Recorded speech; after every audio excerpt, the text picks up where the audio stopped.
The morning sun cast long shadows across the dusty Afghan village as Dr. Sarah Martinez stepped out of the medical tent. Her dark hair was pulled back in a tight ponytail, and her green eyes scanned the horizon with the practiced alertness of someone who had learned to read danger in every shifting shadow. The local children had started calling her something in their native language, but she didn't understand what it meant until her translator, Ahmed, explained it to her 3 weeks into her deployment. "They call you Shaheen," Ahmad had said, his weathered face breaking into a rare smile.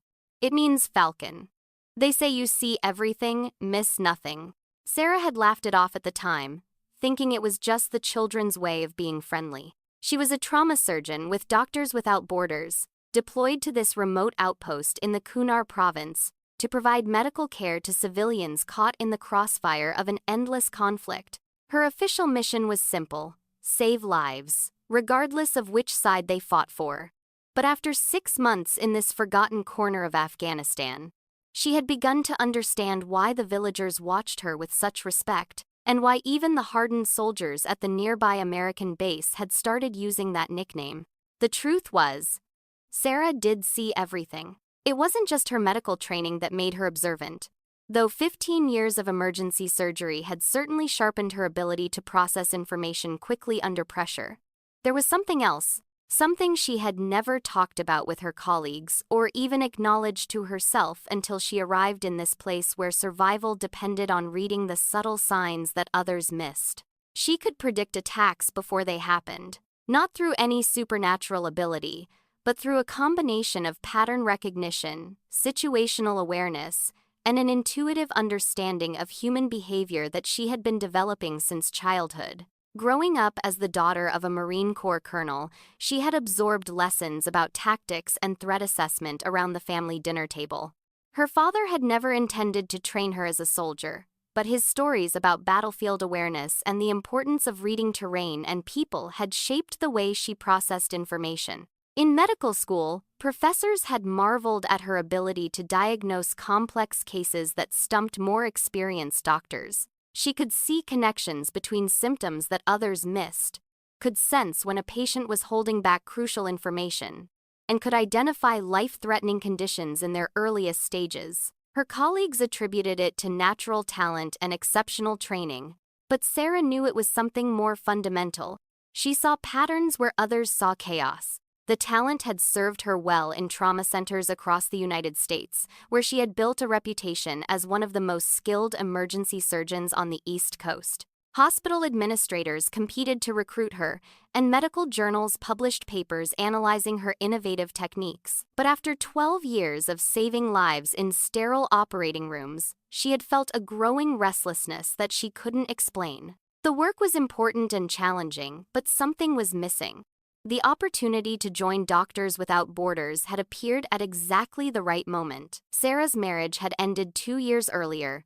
She had no children, and her parents had both passed away within 6 months of each other. She was 38 years old, at the peak of her career, and completely untethered from anything that might keep her in the comfortable predictability of American medicine. When the organization offered her a deployment to Afghanistan, she accepted before reading the details of the assignment. Now, standing in the morning heat of a village that most Americans couldn't find on a map, she understood why she had felt compelled to come here. This place demanded every skill she possessed, and some she was still discovering. The medical challenges were unlike anything she had faced in civilian hospitals: gunshot wounds, shrapnel injuries, blast trauma, and the kinds of complex cases that required split-second decisions with limited resources and no backup plan.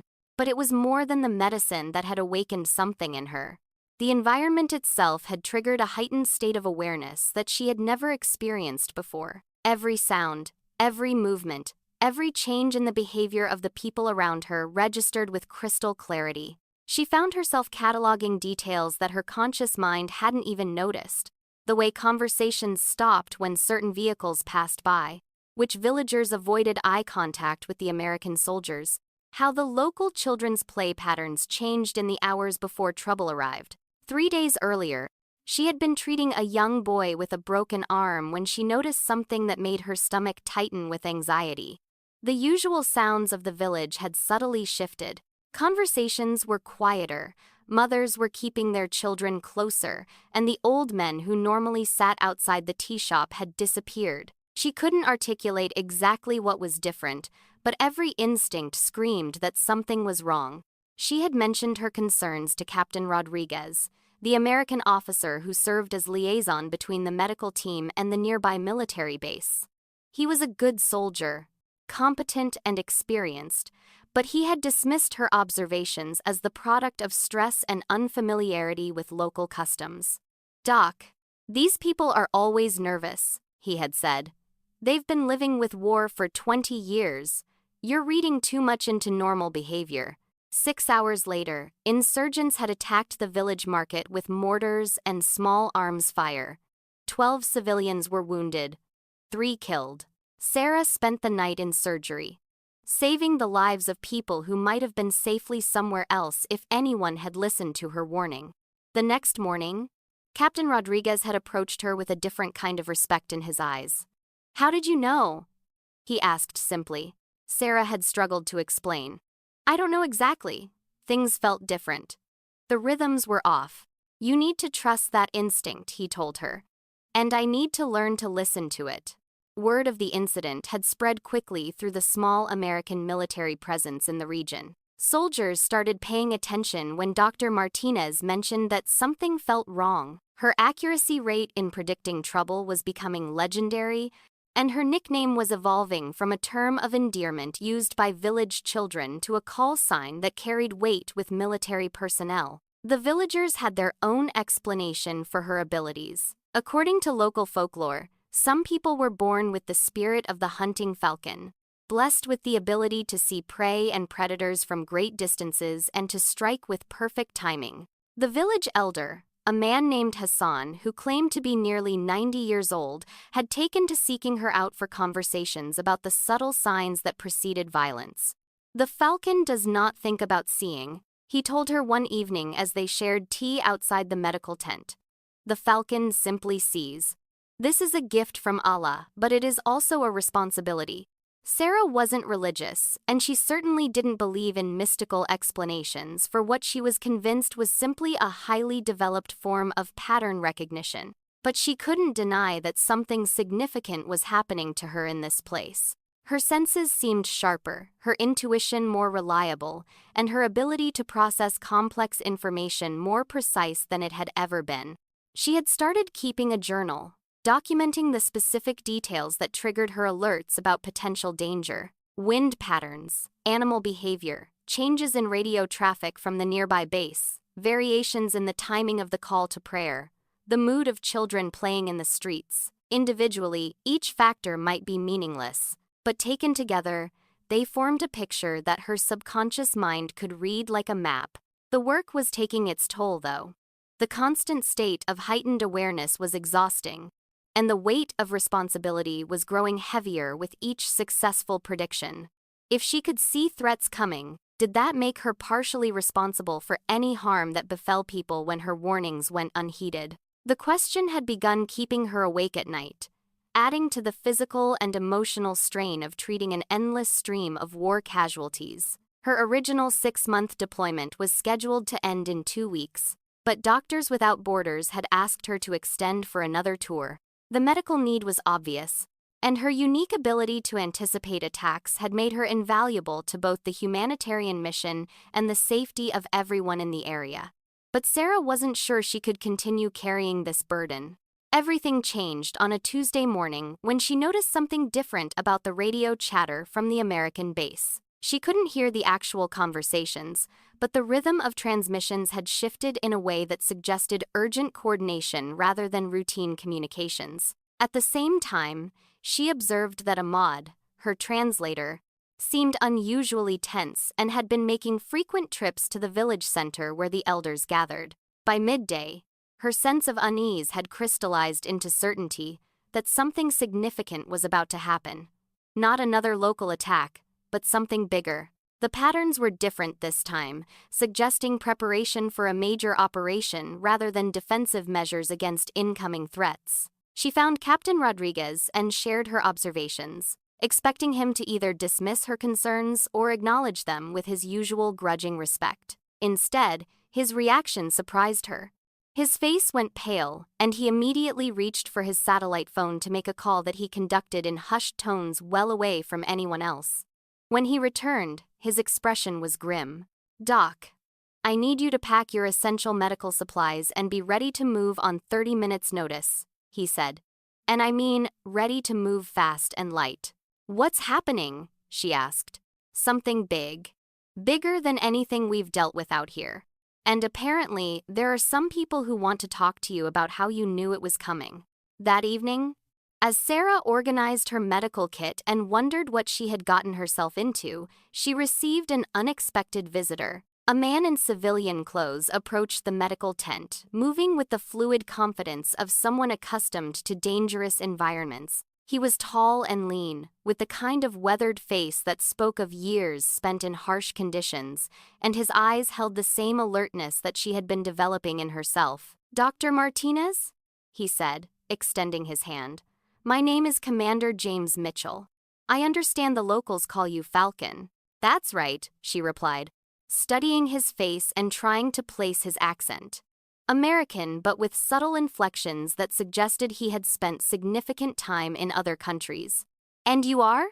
"Someone who's very interested in your talent for reading situations. We have a mission coming up that could use someone with your particular skills." "I'm a doctor, Commander. I save lives, not take them." Mitchell smiled, and she caught a glimpse of the kind of intensity that lived behind his calm exterior. "Dr. Martinez, saving lives is exactly what this mission is about. But it's going to require someone who can see things that others miss. Someone who can read danger before it becomes deadly." "What kind of mission?" "The kind that doesn't officially exist," he said quietly. "And the kind that could save more lives than you've ever imagined possible." As Sarah looked into Commander Mitchell's eyes, she realized that her time in this remote Afghan village had been preparing her for something far beyond anything she had previously imagined. The Falcon was about to learn what it meant to hunt with the most elite predators in the American military, and the journey would test every skill she had developed in ways that would change her life forever. The children of the village would never know that their simple nickname for the American doctor who saw everything had identified someone whose unique abilities were about to become crucial to a mission that would determine the fate of countless lives. The Falcon was about to spread her wings and soar into a world where split-second decisions carried consequences that rippled far beyond any battlefield.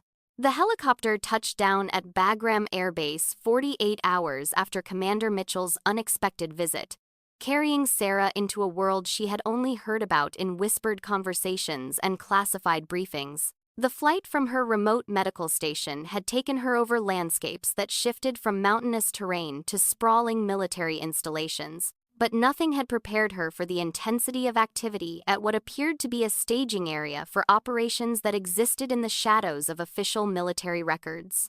Commander Mitchell met her at the landing pad, now wearing full military gear that identified him as a Navy SEAL. His demeanor had shifted from the careful politeness of their first meeting to something more direct and purposeful. "Welcome to the deep end, Doc," he said, leading her toward a cluster of buildings that hummed with quiet but urgent activity. The briefing room was unlike any medical facility Sarah had ever entered. Large screens displayed satellite imagery, intelligence reports, and real-time feeds from locations she couldn't identify. Men in military uniforms sat alongside others in civilian clothes, all of them radiating the kind of focused intensity that she had learned to associate with life-or-death situations. As Mitchell guided her to a seat at the conference table, she realized that every person in the room was evaluating her with the same careful assessment that she unconsciously applied to potential threats. "Gentlemen, this is Dr. Sarah Martinez," Mitchell announced. "The woman Captain Rodriguez has been telling us about." A man at the head of the table stood up. He was older than Mitchell, with silver hair and the kind of bearing that commanded attention without effort. "Doctor, I'm Admiral Harrison. Before we begin, I need you to understand that everything you're about to hear is classified at the highest levels of national security. Your participation in this briefing constitutes agreement to maintain absolute confidentiality. Sarah nodded, though she wasn't entirely sure what she was agreeing to. I understand, Admiral. Good. Now, let me explain why you're here. Harrison gestured to the largest screen, which displayed a satellite image of what appeared to be a fortified compound surrounded by mountainous terrain. 48 hours ago, we received intelligence about the location of Khalid Nasiri, a high-value target who's been coordinating terrorist operations across 3 countries. This man is responsible for attacks that have killed hundreds of civilians and dozens of American service members. The screen shifted to show a photograph of a bearded man with cold, calculating eyes. Sarah had never seen him before, but something about his expression made her skin crawl. The intelligence is solid, Harrison continued, but the situation is extremely complex. Nasiri is hiding in a compound that's heavily fortified and surrounded by terrain that makes traditional assault approaches nearly impossible. Mitchell took over the briefing. Our reconnaissance indicates that Nasiri has been using local civilians as human shields, which complicates any direct military action. The compound is located in a valley that's home to approximately 200 non-combatants, including women and children. Any large-scale operation would result in significant civilian casualties. We need to extract Nasiri without causing a massacre, Admiral Harrison said. And that's where your unique abilities become relevant. Sarah felt her mouth go dry. Admiral, I'm a surgeon, not a soldier. I don't understand how my medical skills relate to this kind of operation. It's not your medical skills we need, Doctor, though those will certainly be valuable. It's your ability to read situations and predict human behavior. Mitchell activated a control that brought up a new set of images. Captain Rodriguez has documented 17 separate occasions over the past 6 months where you accurately predicted attacks, identified threats, and detected deception. Your success rate is unprecedented. Furthermore, Admiral Harrison added, you've demonstrated the ability to integrate complex environmental and behavioral data in ways that our most advanced intelligence systems cannot replicate. You see patterns that others miss, and you do it in real time under pressure. The screen displayed a detailed map of the target compound and surrounding area. The mission requires a small team to infiltrate the compound, locate and extract Nasiri, and exfiltrate without triggering a response that would endanger civilians. Success depends on perfect timing, flawless execution, and the ability to adapt instantly to changing conditions. Sarah studied the map, her mind automatically beginning to process the tactical challenges. The compound was situated at the narrow end of a valley, with steep mountainous terrain on 3 sides and a winding river on the 4th. Multiple buildings suggested a complex internal layout, and the presence of civilians meant that distinguishing between combatants and non-combatants would be critical. What exactly are you asking me to do? She said finally. Mitchell leaned forward. We want you to be our eyes and ears on the ground. Your role would be to accompany the extraction team, assess the situation in real time, and provide guidance about human behavior, threat detection, and tactical decision-making. You want me to go on a combat mission. We want you to help us save lives. Admiral Harrison corrected. Both American lives and civilian lives. Your ability to read people and situations could mean the difference between a successful extraction and a bloodbath. Sarah's mind raced.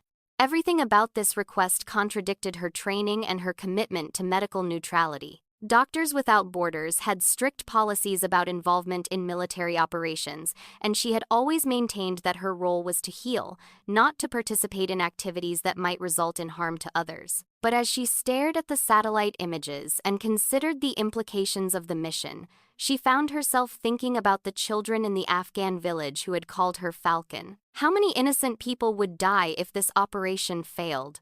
How many families would be destroyed if Nasiri continued coordinating terrorist attacks?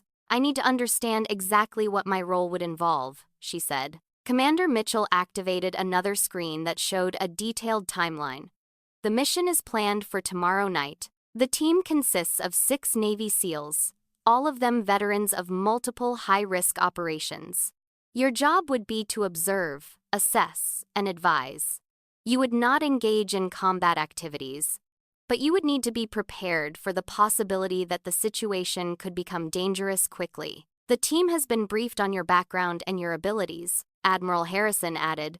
They understand that your input could be crucial to mission success, and they're prepared to adjust their tactics based on your assessments. Sarah felt a familiar sensation, the same heightened awareness that had served her so well in the Afghan village. But this time, instead of sensing external threats, she was processing the complex dynamics of the room itself. She could see the tension in Mitchell's shoulders, the way Admiral Harrison's eyes never stopped moving, the controlled breathing of the other military personnel who were listening to every word. These were men accustomed to making life and death decisions with incomplete information, and they were asking her to help them navigate a situation that could have consequences far beyond anything she had ever faced. The weight of that responsibility was almost overwhelming, but alongside the fear, she felt something else, a sense of purpose that was sharper and more urgent than anything she had experienced in her medical career.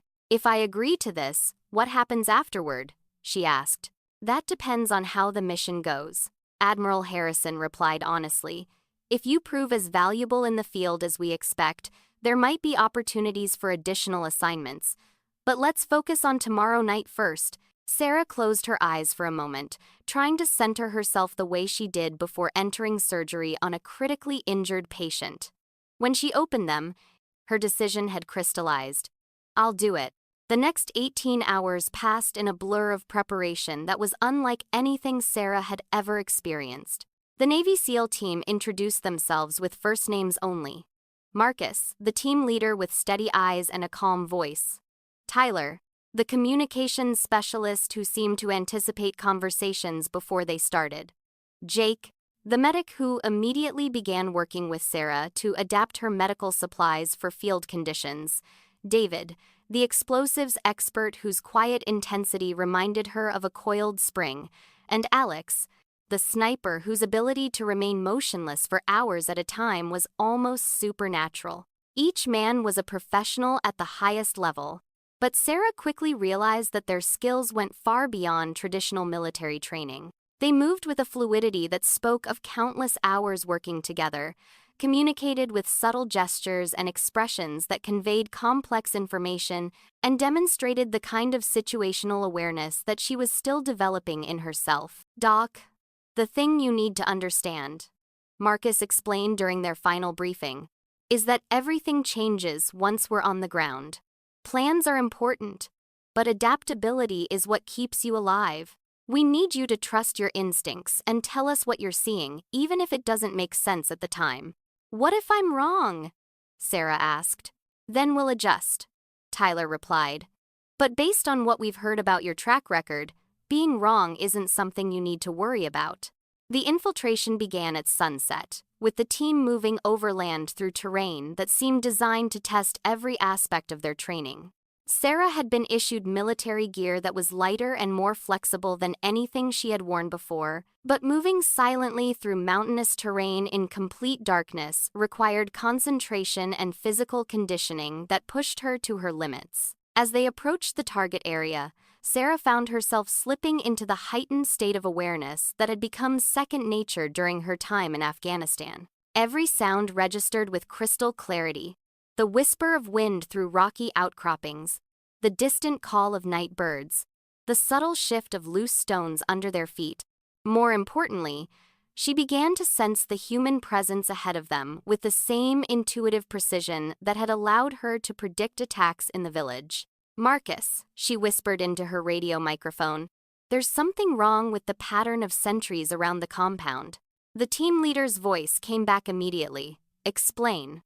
"The guards are positioned to watch the main approaches, but they're not coordinating their movements the way they should be for a professional security operation. It feels more like they're going through the motions than actually securing the perimeter." Marcus called for the team to halt while they reassessed the situation. Through her night vision goggles, Sarah could see the compound spread out below them, exactly as it had appeared in the satellite imagery. But the human behavior patterns were different from what the intelligence had suggested. "Doc's right," Alex's voice came through the radio. He was positioned several hundred meters away with a clear view of the compound. The guard rotation is sloppy, and I'm seeing lights in buildings that should be empty if Nasiri is maintaining operational security. Could be a trap, David suggested. Could be, Marcus agreed, but there's only one way to find out. Doc, what's your gut telling you? Sarah closed her eyes and tried to process all the information her subconscious mind was collecting. The wind patterns, the timing of radio transmissions from the compound, the behavior of local wildlife, the positioning of vehicles, the way shadows moved in the lit buildings. Individually, each detail might be meaningless, but together they formed a picture that was becoming clearer with each passing moment. It's not a trap, she said finally. It's chaos. Something has happened inside the compound that's disrupted their normal operations. The guards are distracted because they're dealing with an internal crisis. What kind of crisis? Marcus asked. I don't know, but whatever it is, it's created an opportunity. The question is whether we can exploit it before they get organized again. As the team prepared to move closer to the compound, Sarah felt the familiar weight of responsibility settling on her shoulders. Her observations and instincts were about to guide 6 elite warriors into a situation that could determine not only their survival, but the success of a mission with implications she was only beginning to understand. The Falcon was about to test her wings in the most dangerous hunt of her life. The compound's main gate stood partially open, and Sarah could see the problem immediately. 2 guards who should have been maintaining disciplined positions were instead gathered around a third man who appeared to be injured. The wounded guard was gesturing frantically toward the central building, speaking rapidly in a local dialect that Sarah couldn't understand but whose urgency was unmistakable. There's been an accident or an attack inside, she whispered to Marcus. The injured guard is trying to report something, but the other 2 don't seem to know how to handle the situation. Marcus signaled for the team to advance, using hand gestures that Sarah had learned during their brief training session. As they moved closer, her enhanced awareness began picking up additional details that painted a clearer picture of the chaos inside the compound. She could hear raised voices from multiple buildings, the sound of vehicles starting and stopping repeatedly, and what sounded like someone shouting orders that weren't being followed effectively. Marcus, whatever happened here occurred within the last 30 minutes, she reported. The disruption is fresh, and they haven't had time to reorganize their security. But that also means the situation is unpredictable. Tyler, monitoring communications frequencies, confirmed her assessment. I'm picking up increased radio chatter, but it's disorganized.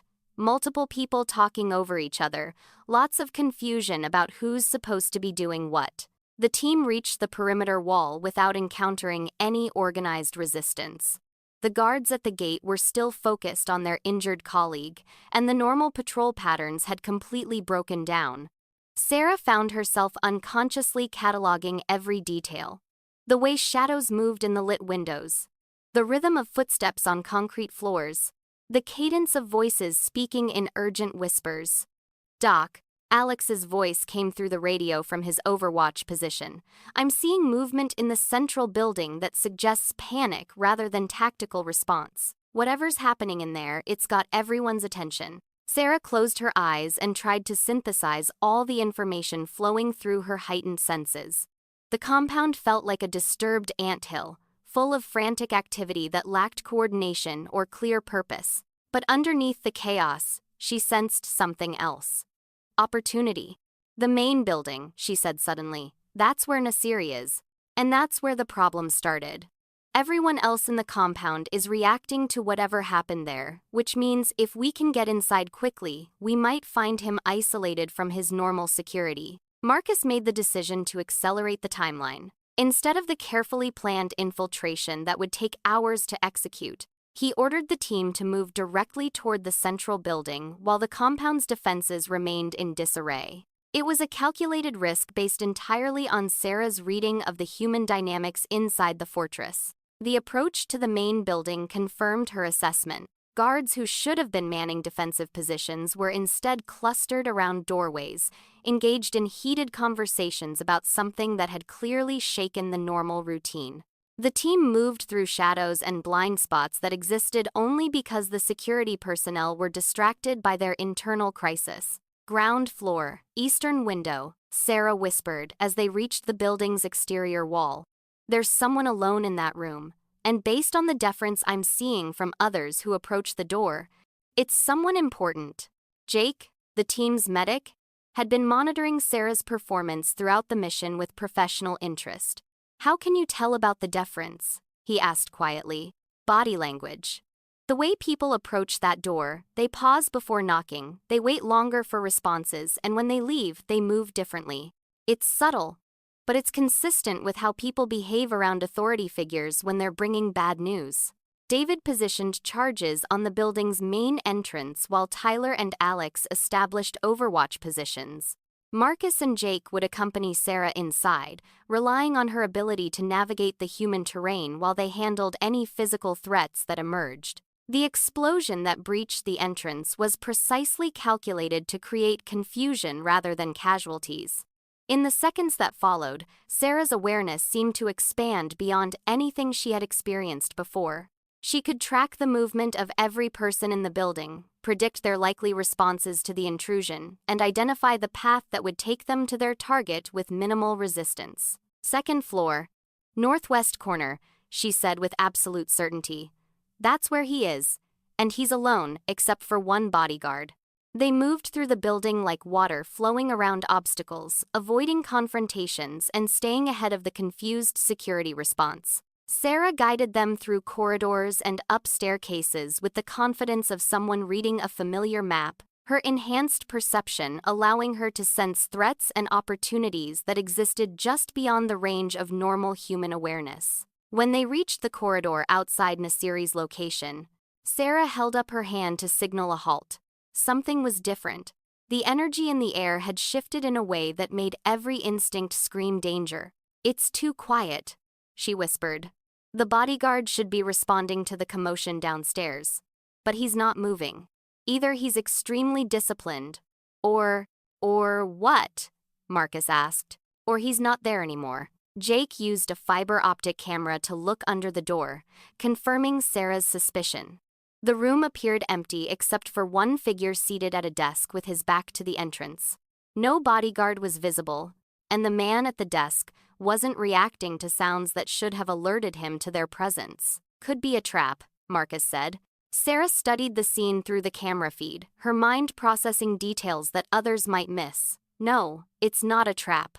Look at his posture, the way his head is tilted. He's not waiting for us. He's not waiting for anything. When they breached the door and entered the room, they found Khalid Nasiri exactly as Sarah had predicted. Alone, unaware of their presence, and completely focused on a telephone conversation that had clearly captured his full attention. The man responsible for coordinating terrorist operations across 3 countries was so absorbed in what appeared to be a heated argument that he didn't notice 6 armed Americans entering his private office. The extraction was almost anticlimactic. Nasiri offered no resistance when Marcus placed him in restraints, seeming more concerned about the interrupted phone call than about his capture. As they prepared to exfiltrate with their prisoner, Sarah finally understood what had created the chaos that made their mission possible. The phone call, she explained to Marcus as they moved toward their extraction point. It was about money. Someone has been stealing from the organization, and Nasiri was trying to figure out who and how much. That's why everyone was so distracted. They were dealing with an internal financial crisis. How can you tell? Marcus asked. His reaction when we interrupted the call. He was angry about betrayal, not about being captured. The people who should have been protecting him were instead trying to explain missing funds. It's the kind of internal problem that destroys operational security because it requires everyone to focus on something other than their assigned duties. The exfiltration proceeded without incident. The compound's security forces were still trying to organize a response to the breach when the SEAL team disappeared into the darkness with their prisoner. By the time Nasiri's associates realized that their leader had been captured, the extraction team was already approaching their pickup point.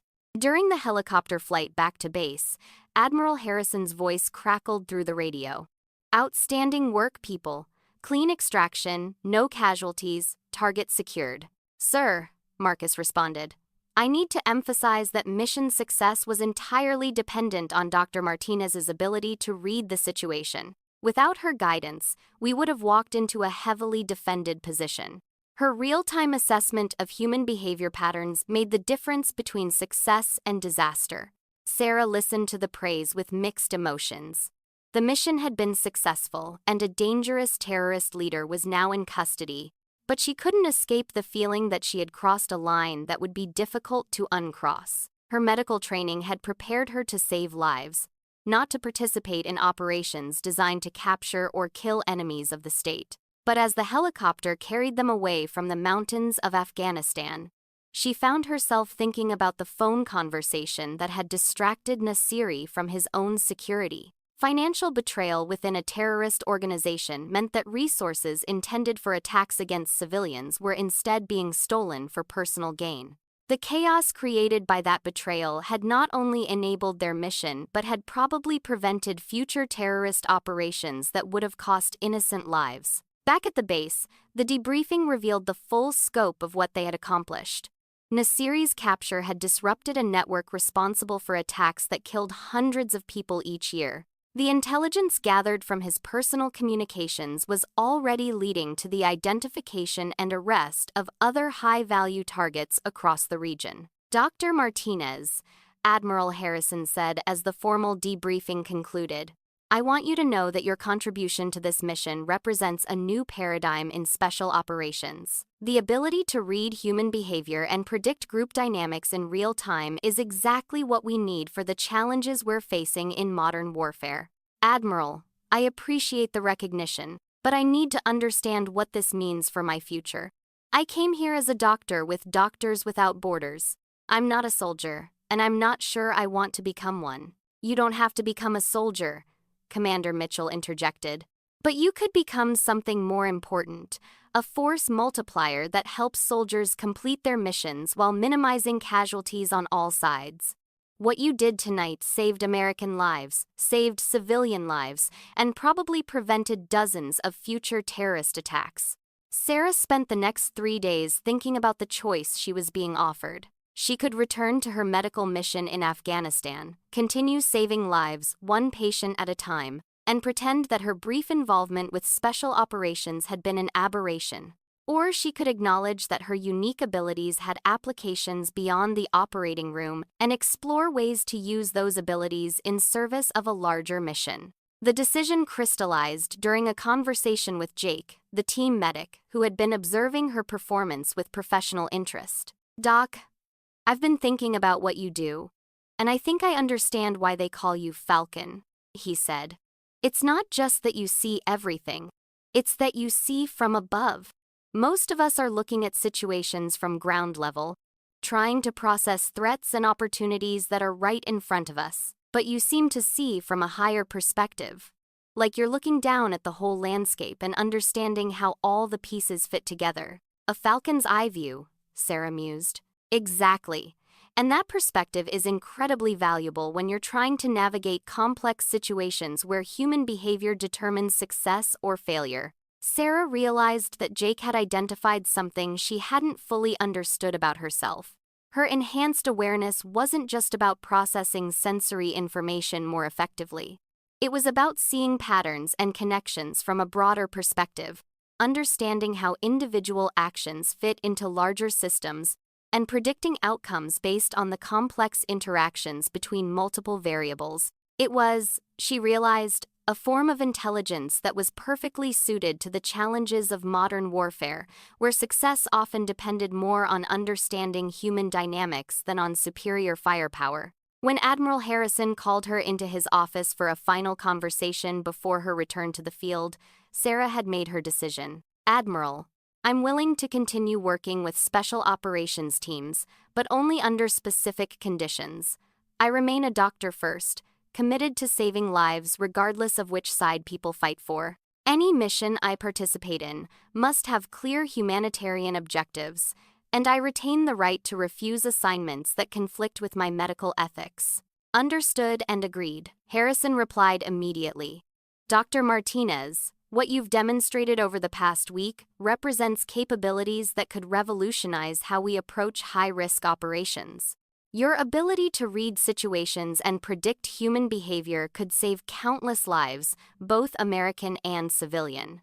6 months later, Sarah Martinez had become one of the most requested assets in special operations, participating in missions across 3 continents. Her reputation as Falcon had evolved from a nickname given by Afghan village children to a call sign that carried weight in the highest levels of military planning.